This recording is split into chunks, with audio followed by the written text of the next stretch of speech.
Hey, everybody, welcome to the Addiction Unlimited podcast, where you get to learn everything you want to know about addiction and recovery. I'm your host, Angela Pugh, co-founder of Kansas City Recovery, life coach, and recovering alcoholic. To learn more about me, you can listen to episode 0 on your podcast app or find us on the web at addictionunlimited.com. Hello, my friend. Welcome to another episode of the Addiction Unlimited podcast. I'm your coach, Angela Pugh, life coach, recovering alcoholic, and entrepreneur, just hanging around here to help you high-functioning, successful people get sober when your relationship with substance has gotten a little unhealthy and unhappy. This episode is going to cover a lot of ground, and I'm just going to start by saying I'm going to show you exactly why your coping skills for anxiety and stress aren't working. And one of the things we sober souls stress about is vacation. You heard me right. Going on vacation can be a major stress-inducing activity when you aren't boozing it up anymore. All of your vacations in the past have probably involved cocktails.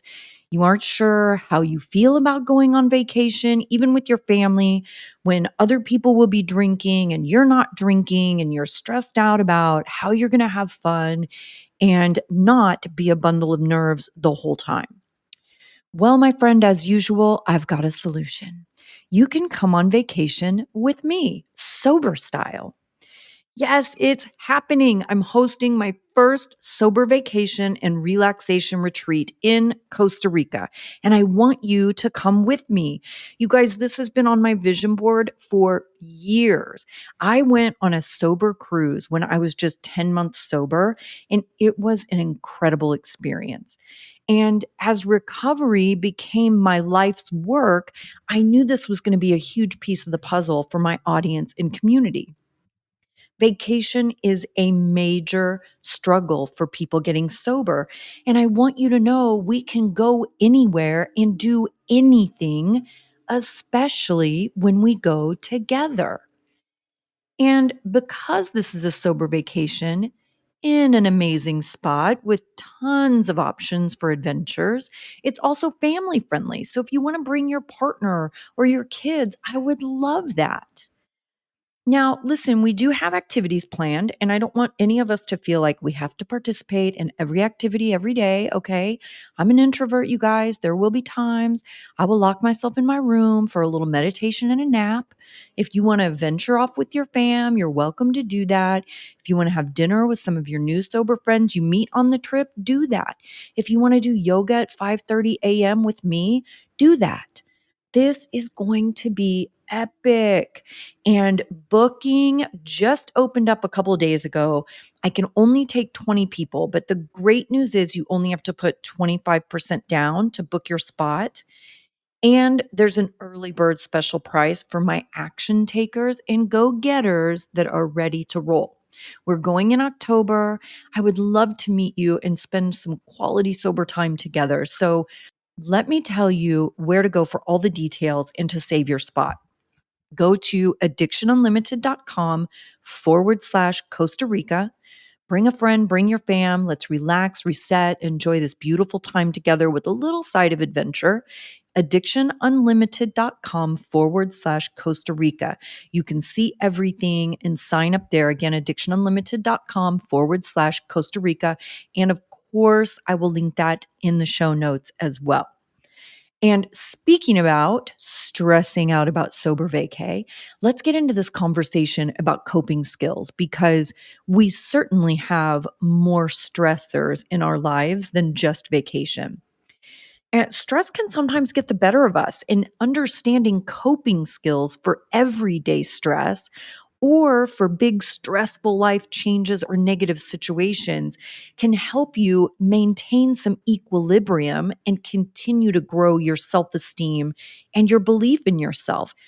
Coping skills are things we can do in the moment to turn down the volume of our emotions. And that allows the opportunity to relax a little bit so that you can respond in a more appropriate way and protect yourself from getting too overwhelmed where you make choices you aren't proud of. I want to first talk about two things. One is there are some behaviors you have to work on to get good at using coping skills. Otherwise, it's just a band aid for the symptom and you aren't actually solving the problem. And the second thing is you have to understand that sometimes you aren't going to feel great. There's this almost panic that happens when we have a day that doesn't feel great. Like there's some expectation that every day is supposed to be awesome and we're supposed to always feel good and happy and comfortable. But life and humans don't work that way. The behavior part starts with impulse control. You have to get some control on your reactivity and be able to manage yourself to take a pause before you react.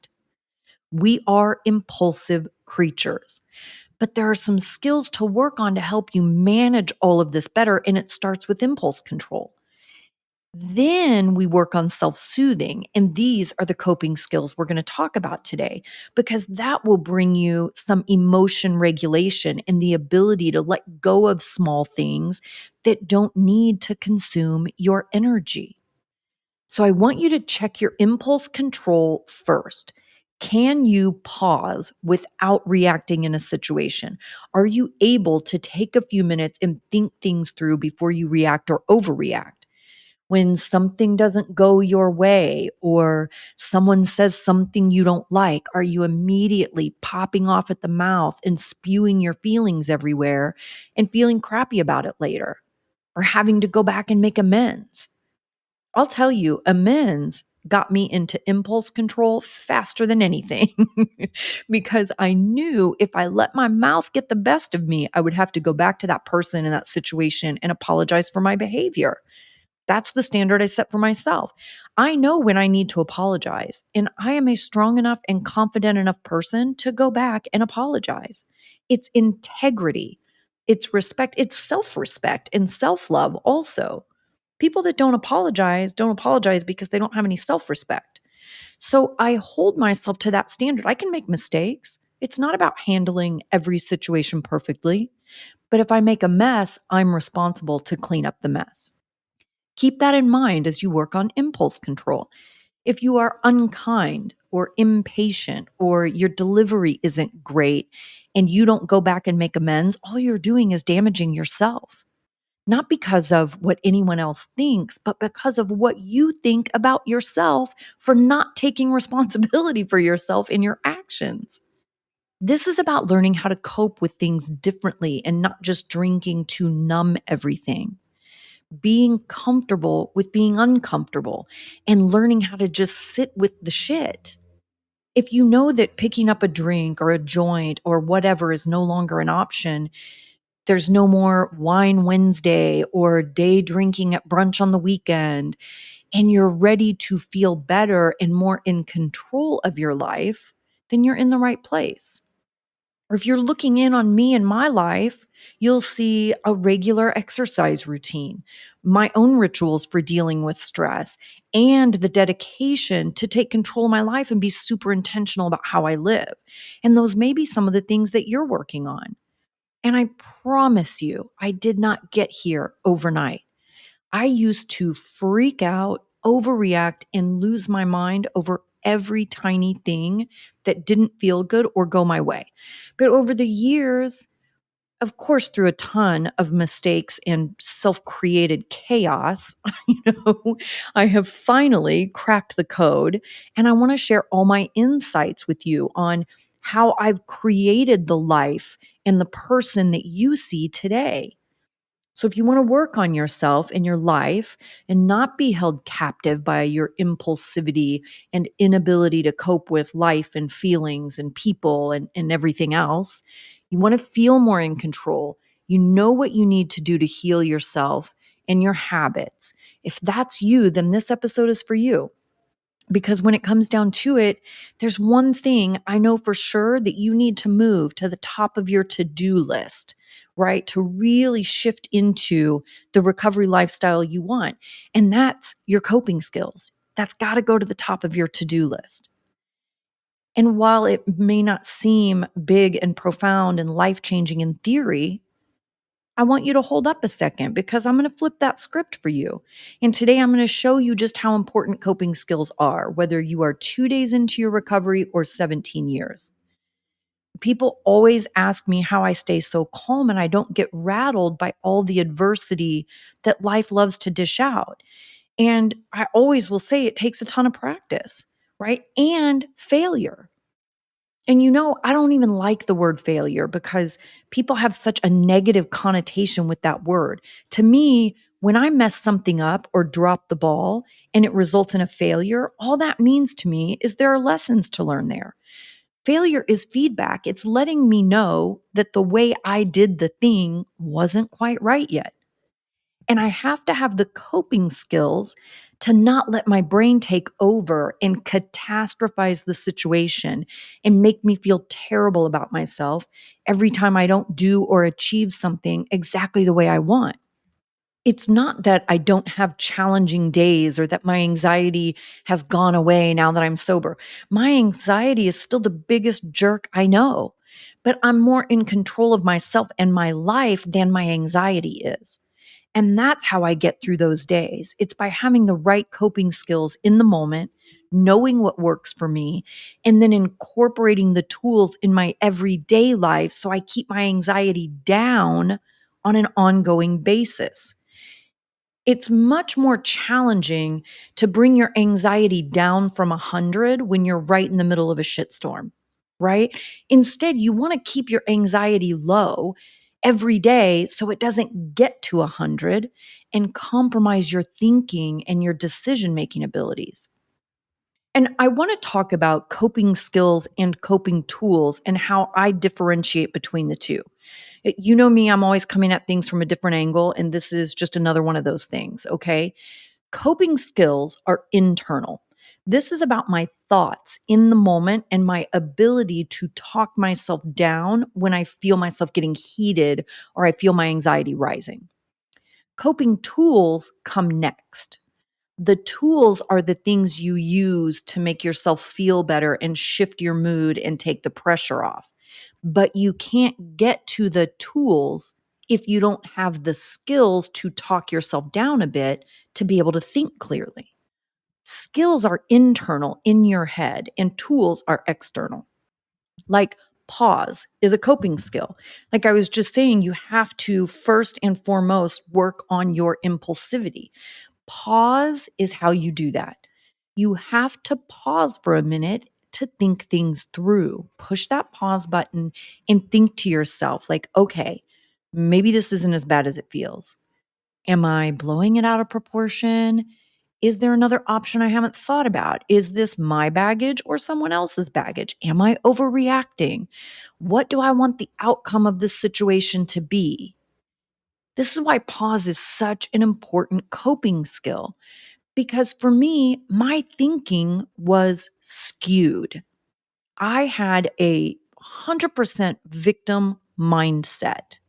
I thought I was being punished in life, like I had all the bad luck, right? So when I was in the middle of something, I was processing the situation through that lens, that victim lens, my I have all the bad luck lens, my people are bad to me or people suck lens. This is so unfair.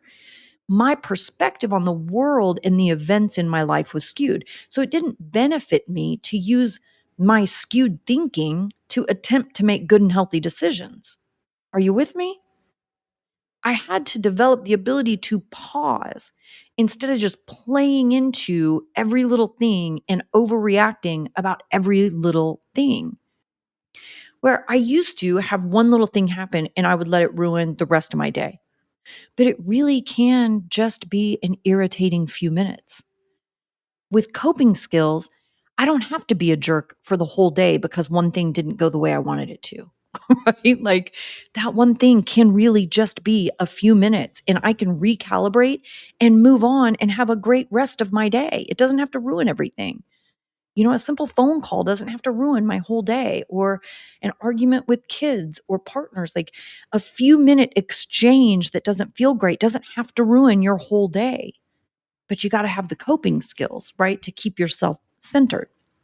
So, I want to talk about different types of coping skills because there are many different types of coping skills. And of course, I am not going to get into all of them, right? Because this would be a 5-hour episode. But what I want you to really understand is we're going to focus on two: problem focused coping and emotion focused coping.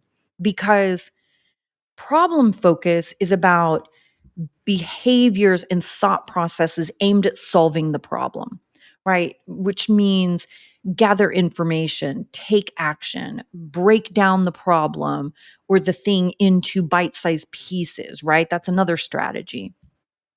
Not handling problems well, right, means that we delay or we suppress, right? And those are unhealthy ways of dealing with it. And the emotion focused coping is all stuff about managing your emotional response to a problem, where many of us go into avoidance and withdrawal.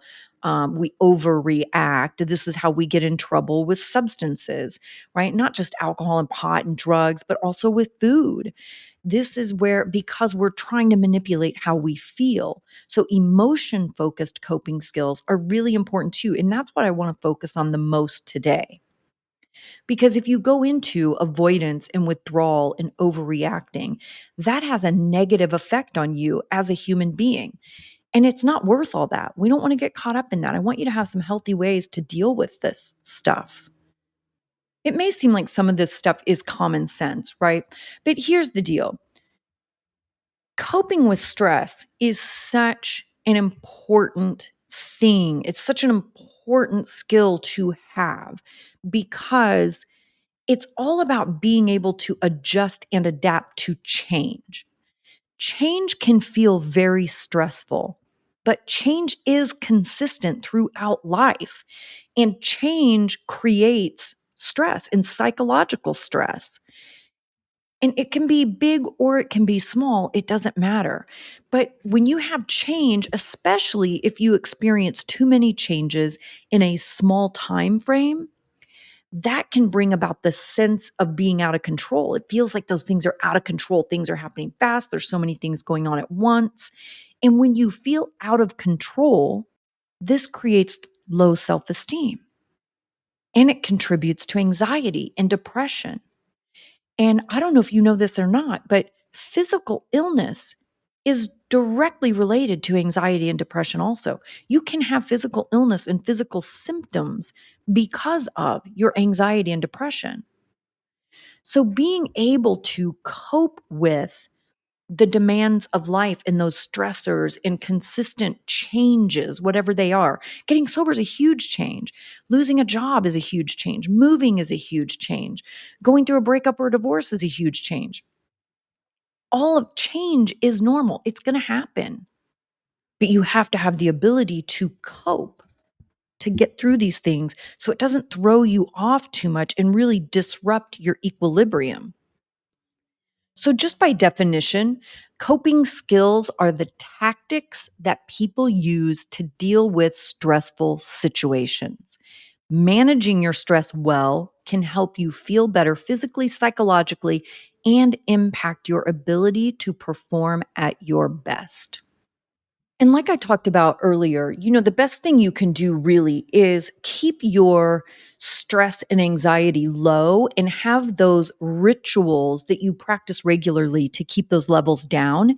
That way, when a stressor comes along and something really pushes your button, you have some capacity to deal with it because you're not already at 100 all the time, right? Like I need to keep my anxiety low regularly and put some energy into building those rituals to keep it low. So when something comes along, I'm like, okay, cool. I can deal with this. This is okay. But those skills being internal is in the moment, you have to have the ability to talk yourself down. You have to have the ability to pause and go, okay, what's happening here? What do I need to do? I need a moment to think this through. Everything's okay. I'm okay. I can figure out the solution. And then you can get to the tools, which, might be journaling or might be calling your sponsor or calling your BFF to talk things through. And that's what brings the physical, right? Those external things will also bring the physical decompress and stress relief. But in that moment, you have to be able to remain calm. And there are a lot of external things you can do. There are a lot of tools, right? Like always having boundaries, healthy boundaries, establishing boundaries and maintaining them with the people in your life, in the situations in your life, and with yourself, right? Doing healthy or unhealthy things. There's tons of boundaries we can set. Having relaxation strategies. Okay, this is one of my favorite coping skills, again, because it's internal. Deep belly breaths. We talk about it all the time. Meditation, mindfulness. Mindfulness is a little more challenging for me. And I'm sure if I struggle with that, you guys probably do too. And I think I probably do it better than I think. When I read about mindfulness, and I'm pretty woo woo, but when I read about mindfulness, it's almost a little too woo woo, even for me to grasp. But I think I do it just in my own way, right? As usual, I always come at things from a different angle, but meditation or visualization, right? These are things that you do in your head in the moment.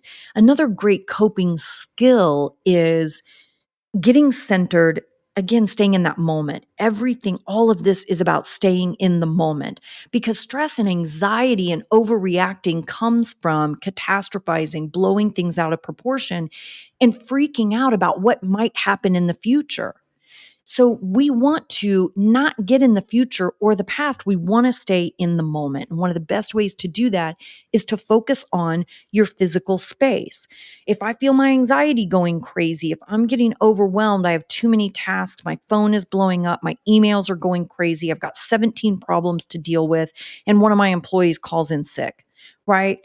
I can have some real shit show days, I promise you.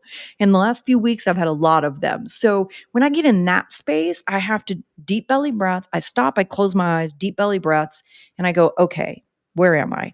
I'm right here. I'm okay. I'm in my space. I have the ability to figure this out. This doesn't have to be a big, crazy, overreacting situation. All I can do is one thing at a time, right? And I just get in the present moment. Those are coping skills. Internally, talking yourself off the ledge, bringing yourself back to the present moment to get focused on what you can actually do right now rather than freaking out about what used to happen or what you did before or what might happen in the future. Those are two places you don't want to spend your time, past and future. There's nothing you can do about either one of them, but your present moment you have full control over. Those are coping skills. Okay, more coping tools. Exercise, of course. You guys hear me talk about this all the time. This has been a huge part of my transformation, certainly in the last few years, and tons of studies showing that exercise is more successful than anti-anxiety and antidepressant medications. So I don't care if you're walking to the end of your driveway and back, get up off your happy buns and get moving. It doesn't have to be strenuous. It doesn't have to take an hour. It doesn't have to require a gym. Just move. That's all. Move. Go play with your kids outside. Go play with your dogs. Move. That's all you have to do. It doesn't have to be overly complicated. And a few more that we talked about a few minutes ago. Journaling is a brilliant way to get your feelings out, get that antsy energy out of you and get it on paper. That's a huge relief for you. That's a great tool. Talking to a friend or talking to a sponsor, just venting, that's a great tool.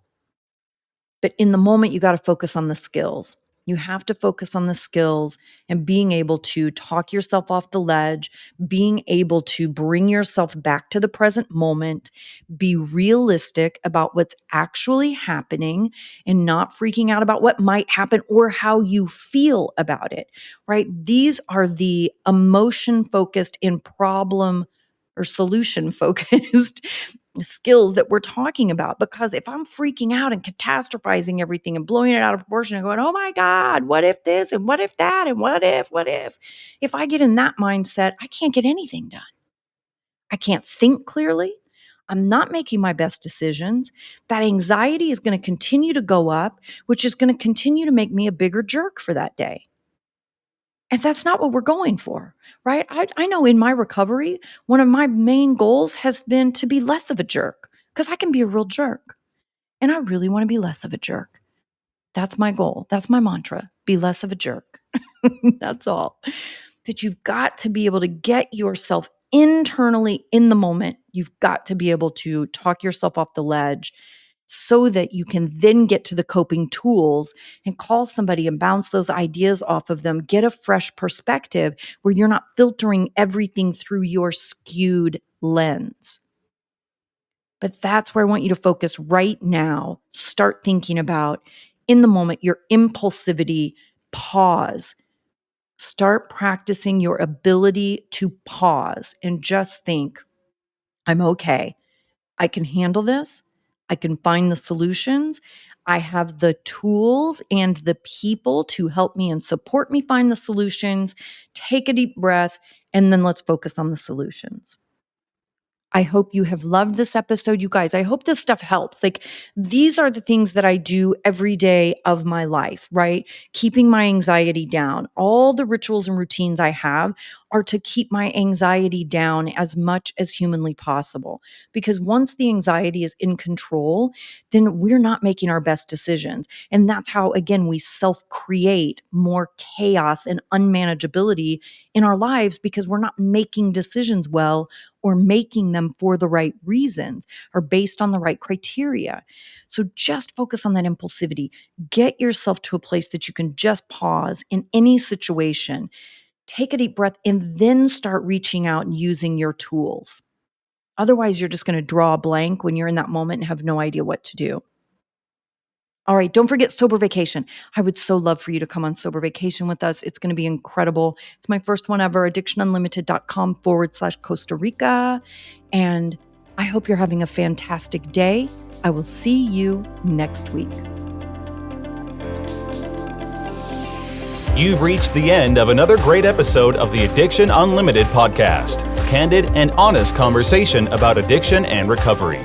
Be sure to visit us at addictionunlimited.com to join the conversation and access show notes and links to everything we talked about.